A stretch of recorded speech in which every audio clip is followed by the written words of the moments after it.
gentlemen, listeners, our guest returning live on the Chris Collins Show, Millennial Talk Show, is co-founder of Gen Z Critics, Elizabeth Betsy Kim. And as we start to get her transitioning on into this virtual metaverse that we call Zoom, we got the one and only Elizabeth Betsy Kim. How's it going, fam? It's good. How are you?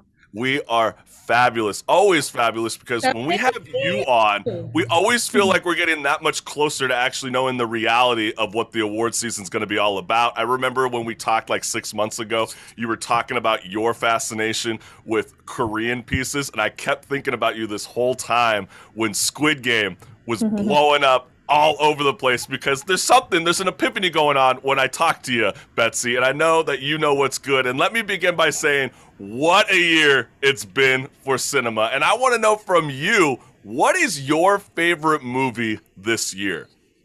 Yeah, my pick would be CODA, which stands for Child of Deaf Adults. It's a comedy drama, romance, family drama, coming of age movie. It also has a lot of music without being a musical, which I love because I love music and I don't like musicals. And it's a movie about a working class family in Gloucester, Massachusetts that derives most of their income from fishing. So there's a bit of a class commentary there as well. I would really recommend this movie because I think it's a great example of meaningful representation. So the main character of the movie, her name is Ruby. She's a kid who is not deaf, but she has a family, a mom and a dad and a brother who are. And I believe that all of the deaf people in the movie were played by real deaf leads. The mom is played by Marlee Matlin, who is a legend. The teenagers are actually also portrayed by teenagers or people who are very close in age to being teenagers, which is great because it's weird when studios cast 30-year-olds as high schoolers. Right, yeah, absolutely. And the actors can actually sing as well. So it's so true. I didn't catch that. Oh no, I was just saying that has to stop. Yeah. As a teenager, it's like Grease. How did we think that they were teenagers? The guy's hair was like... Yeah, right, exactly.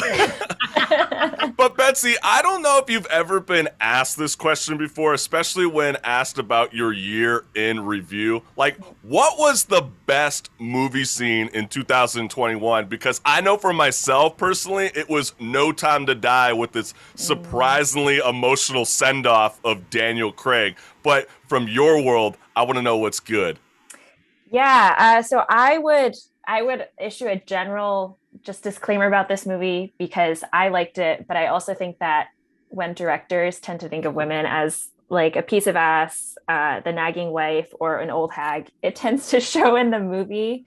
And I think this movie kind of falls under that category. But there are also a lot of beautiful, magical moments throughout the movie. So it's The Hand of God. It's an Italian movie that's directed by Paolo Sorrentino. And I mean, my favorite scene is the family meal scene outside near the beginning of the movie. I think a reason why a lot of people might not like family dramas is because they're super domestic interior. They feel kind of stuck as you watch these people like figure out their marital issues. But every family scene in this movie felt very free, very fluid, very, very organic, and just like beautifully written. I think from a screenwriting perspective, it was so beautiful. So I love that. I think that's so cool. And like Betsy, I mean, now that we have like a sense about what films rocked your world, it's time to start talking about the 2022 Oscars. And to me, it's kind of quite the slugfest. I mean, which film do you believe will take home Best Picture? Is it any of the films that you just listed now, or is it some kind of film that's off the radar at this moment? Yeah, I mean, you and I were talking about this before. I do think it is down to The Power of the Dog or Belfast. And my money is on Belfast because I think, I don't know, every so now and then a black and white movie will take home Best Picture. I feel like it's going to be Belfast this year. just because of the black and white features. I do know it's kind of funny because like a month or two ago, Marissa and I were literally discussing, the Temple of the Dog, and back in, earlier in the year, people were talking about how Benedict Cumberbatch shouldn't be playing that role because he needed to identify his dance card because he's playing a gay cowboy. Obviously, that doesn't seem to be where the Oscar experts, including yourself, see this going out. So yeah, so Power of the Dog, I think that is quite fascinating. And Betsy, I got to talk to you about this because the Golden Globes are coming back, whether Hollywood wants them or not. And the Hollywood Foreign Press Association has been under fire since the beginning of the year for not having a diverse membership. And get this, Netflix, the studio leading the nominations in 2022, is choosing not to participate in the award show until the HFPA Institute reforms. So, are the Golden Globes relevant anymore? Yeah, I mean, I think the impact that a film winning a Golden Globe has on general publicity and ticket sales is still formidable. So, in a lot of ways, yes, but I do think that they are declining in relevance. I think they've had a lot of time to make their voting body actually representative. I think they've also really dragged their feet on making the award show more fun and more relevant to like younger people. Right. And yeah, those changes have been very, very slow. So I do think that, I don't think anything lasts forever. I think that probably applies. Well, it was kind of hysterical because I know. Yeah, what's going on, Marissa? I was shocked that when you put in there that Netflix was actually choosing not to participate. Anytime I see a corporation, I mean, one of the reasons why Netflix is able to buy these movies is because of their streaming platform, and they promise, with the producers and so on, hey, look, you're going to get nominated, we're going to have this. So as far as a cash cow, that shocks me. I know. I give kudos to Netflix, I mean, because that's the only way an industry is going to change is when the big players choose not to participate until things get back on track. And Marissa, I think you're raising such a great point because Betsy, doesn't it speak volumes when many Hollywood studios are refusing to submit nominations, prompting the association to select candidates itself? I mean, what's your thoughts on all this? Yeah, I'm trying to figure out what their sort of game plan is. It is all about the dollars, and I don't think Netflix cares much about diversity or the equity. luxury flights, that they used to have all last year that they got caught under fire. Yeah, they had no problem flying out, the cast of Emily, or no, the voting members of voting members, right? Exactly, on the set of those film sets. Yeah.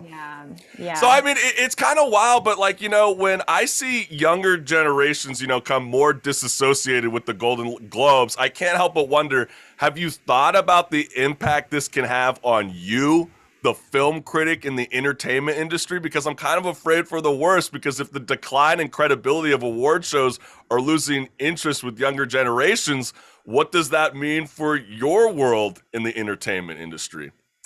Yeah, I'm going to say, I mean, I think there are two parts to that question. The first is whether like me and my friends care.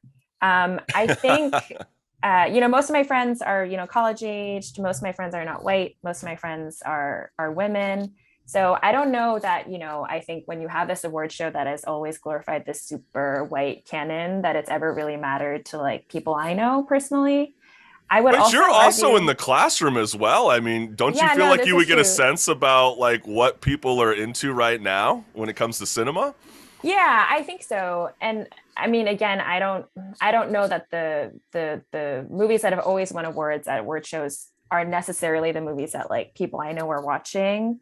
Even when it comes to the film criticism sort of industry, I think you have to be such an insider to like have an impact on what's going on, in the voting process and the HFPAs or the Academy Awards, that like, most critics are not that well connected. So, because it's so much for the corporations and for the insiders, I don't know that it'll have that much of an effect on like the regular film critic, if that makes sense. Yeah, absolutely. Because I feel where you're coming from, especially when you're talking from your perspective and the younger generations that especially you're hanging out with today. And we know that there are younger formats like the MTV Movie Awards, which are trying to do their best to entice a young audience by bringing in gender neutral categories. But then again, that alone in itself doesn't even bring in the mass audience. So do you believe that there will be a new award show that will become the more laid back counterpart to the Academy Awards? Yeah, I don't know if I mentioned this before, but I'm a huge fan of the Film Independent Spirit Awards. I think it's always more fun and entertaining. It's shorter. It always provides a more diverse list of nominees. They don't have trouble nominating female directors. They also shine a spotlight on first-time directors, which is great for Gen Z and millennial directors. And so I think they've really, hit the sweet spot there, because it's so fun to have like Aubrey Plaza hosting an entire awards show.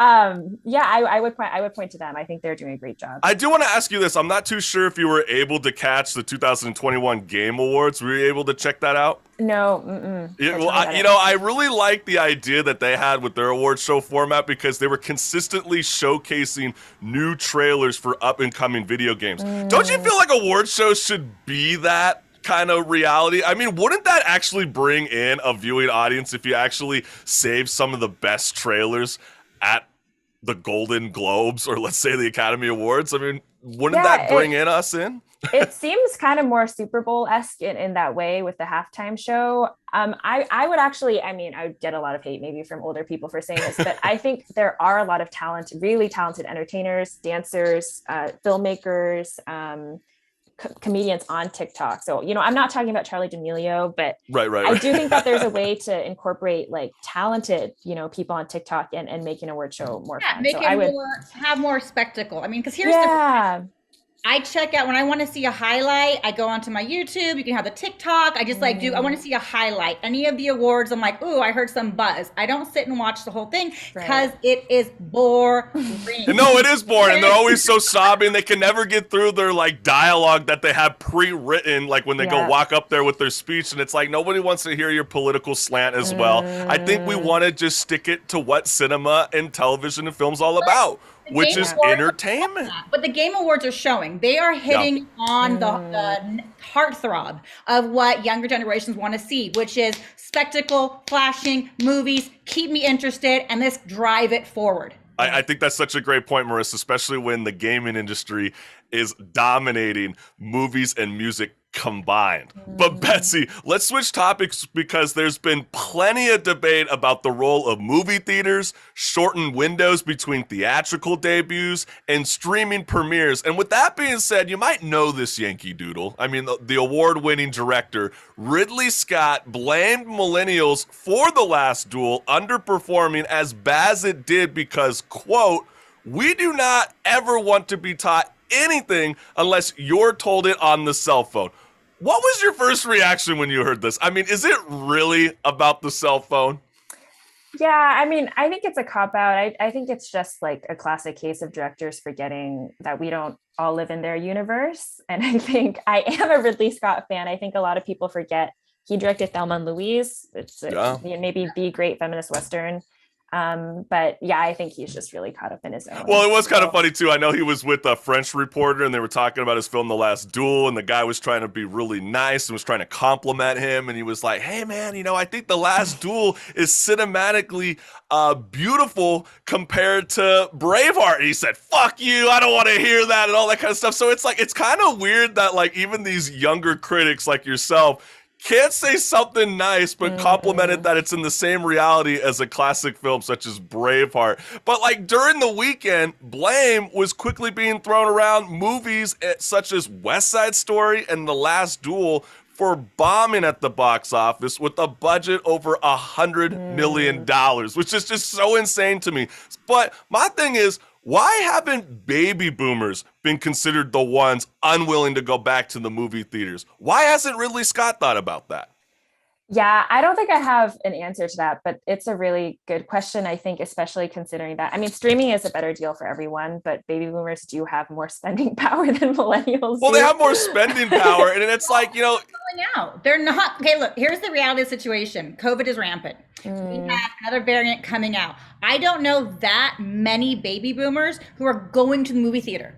They are getting the bigger TVs. They are streaming. They're doing exactly what our generation does because we're lazy. Yeah, right.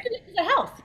No, Marissa, I think that's a great point, because even though millennials and Gen Z aren't going to the movie theaters as much, I don't think the health perspective of who's vaccinated is stopping us from doing what we want to do. Personally, all you can look at is the example from last weekend with the crowd at Rolling Loud. That was the biggest event I've ever seen at the end of 2021. So is it a good model for Warner Brothers to insist that it will never revisit the day and date HBO Max strategy in 2022. And when I say day and date HBO Max strategy, for the listening audience that has no idea what I'm talking about, that's what they're doing with The Matrix Resurrection, where they're going to drop it on Christmas Day and you can see it in theaters and HBO Max. What do you think about all this? I don't think the big companies know more than the average person when it comes to how the pandemic is going to go, what kinds of lifestyle changes we will continue to make. So I don't know. I think I would just take it with a huge grain of salt because they're not as sure as they're saying, things could change at any moment and no one knows. Look, I have to say, I'm with it on the sense that I don't think we're ever going to go back to purposely saving up our dollars just to watch that film in the movie theater versus waiting the 2 months. Because here's what the reality is. Some movies don't deserve to be a box office. Like I just saw The Last Duel. Thank God I streamed it. It's a good film. I liked it. I thought the trailer was cut terribly wrong. The trailer did not match what it was. I was like, okay. Yeah. To be honest, I don't want to sit for 2.5 hours and watch a point of view of 3 different people's rape story. Like that's not what I want to save my money for. Exactly. That's awesome to stream. I paid $5. Exactly. No, I think it's so true, Marissa. And it's like, we aren't our baby boomers, watching on 11-inch black and white television screen. Like, we can literally do what Ben Affleck talked about with the Hollywood Reporter this week. We can go to Walmart. We can purchase a TV for like $300, and then we can watch unbearable amount of content that you can think about. And I think because of streaming, this is actually a benefit for the cinema world because I think our generation is consuming more content than ever before. Do you feel that way, Betsy? I don't know. There's that, concept in psychology of choice overload, right? Like more choices isn't always a good thing. And there is a point at which I think the human mind is just not able to take it and just doesn't want any of it, as opposed to like, having just a smaller selection to choose from. So I don't know, because I've spent a lot of time on Netflix watching content, but I've also spent a lot of time being overwhelmed by how much content there is and unable to make a decision. So I don't know that it's necessarily. And I have a way, millennials, that we can, and Gen Zers, that we can avoid that. Read a book. Oh, look at you. But you know what? We're talking about cinema. We're talking about art. We're talking about on-the-screen experience, Marissa. But I get what you're going with that. But Betsy, let's switch gears because I do want to revisit West Side Story because Steven Spielberg is poised to make Oscar history by becoming the first filmmaker in history to be nominated for Best Director in 6 different decades. That's an incredible milestone. But with everything that we've discussed already, does Spielberg deserve to be nominated even though West Side Story bombed at the box office and with critics? No. I have a lot to say about, I think, Spielberg. I just think, look, he is a great director, but all of my favorite Spielberg movies are ones he made, 1 or 2 decades ago. I loved Hook as a that kid. shot's fired. It's snapping true. Yeah. I Jaws is a great movie. Schindler's List, had a pretty profound impact on me. I have friends who still love Back to the Future, say it's their favorite movie. But the movies he's making now are more important than fun. And so I wonder if he still has things to say when every single movie feels like another historical drama with Tom Hanks being the noble hero. I think one of my many gripes with the film industry is how hierarchical it is. There are always so many young, talented, brilliant people who have a lot of trouble funding their projects. So I wonder as a viewing public if we would see more interesting movies if Spielberg instead maybe put his money and resources towards helping younger filmmakers than pumping out another movie that we've all seen. That would require him to check his ego. No, well, that's true. No, that is so true. And Betsy, it's just wild that you're saying this because you're kind of going exactly in the world that I'm going with it. Because one look at this year's 20 highest grossing films gives us a clear indication on how the future is shaping up. And I said this during hashtag TLDR, but 18 out of the 20 top grossing titles are either remakes, reboots, animation, Marvel, DC, or sequels. And the only film that managed to stray from the fray was Ryan Reynolds' Free Guy. So my question is, maybe Spielberg is no longer relevant, or he's just behind the times in terms of what a mass audience now wants at the movies. What are your thoughts? Yeah, I mean, he made a lot of blockbusters back in the day. I think maybe now he's older, he's nostalgic. He makes a lot of historical films, or, West Side Story is, a musical that's been around for a while. But I think it's funny that you're saying this now, because it's like, yeah, when we think about Steven Spielberg, we only think about his stuff from a decade or 2 decades ago, and we sort of forget that, like, literally a couple years ago, he had a film that pulled in $500 million. It was Ready Player One. And I think you hit it on top of the head when you first started off with Spielberg, because he was actually creating new storytelling. And I think that's the problem. The hierarchy of the Hollywood studio industry doesn't allow the next up-and-coming great screenwriter to get his story into the mix. So how do we make that happen? Does it start with the film critics, you, to amplify these stories into the mix? Yeah, I think the film critic component is missing from a lot of discussions. Actually, Brie Larson brought it up when she won her Oscar, I think a few years ago, where she was talking about how, film critics tend to review movies that they like and that they are drawn to, which is why diversity among film critics is also really, really important as well. So yeah, I thank you for bringing that up. I think that's so true. And I think one of the big things that you've been doing for so long, and I think it's important to mention before our time is done today, is that it is the last day to submit your film criticism to Gen Z critics. So tell us more about the requirements listeners need to know. Yeah, so we have one component that is a review of any movie that came out at any time.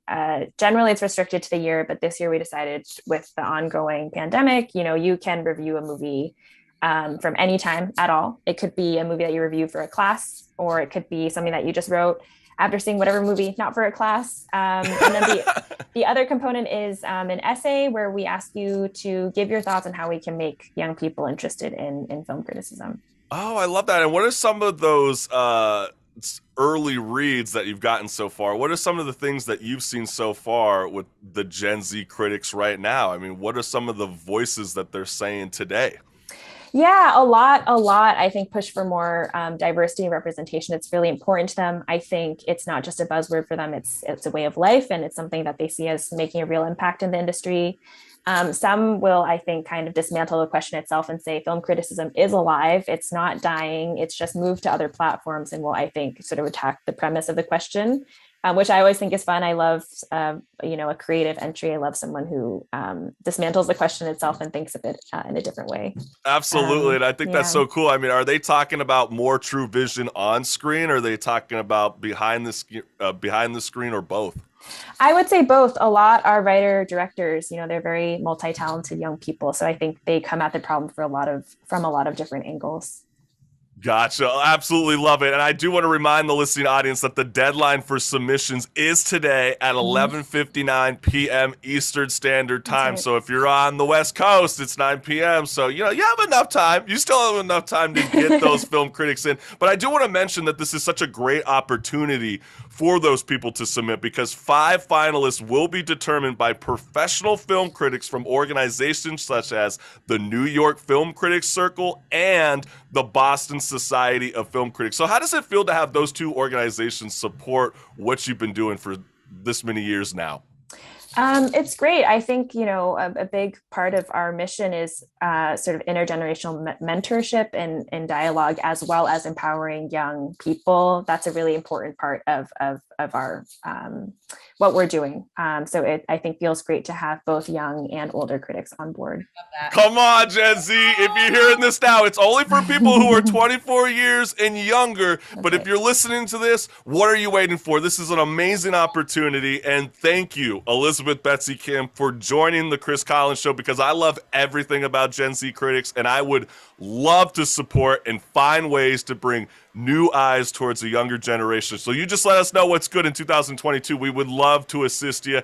And thank you for everything that you do for the Chris Collins Show while being a full-time student. I think that is just so incredible. We have to give you a shout out for that because that is such a grind, especially during this pandemic. So Elizabeth, Betsy, Kim, you're amazing. You rock our world, and have an amazing rest of the year. Great. Thank you so much, Chris and Thanks, Marissa.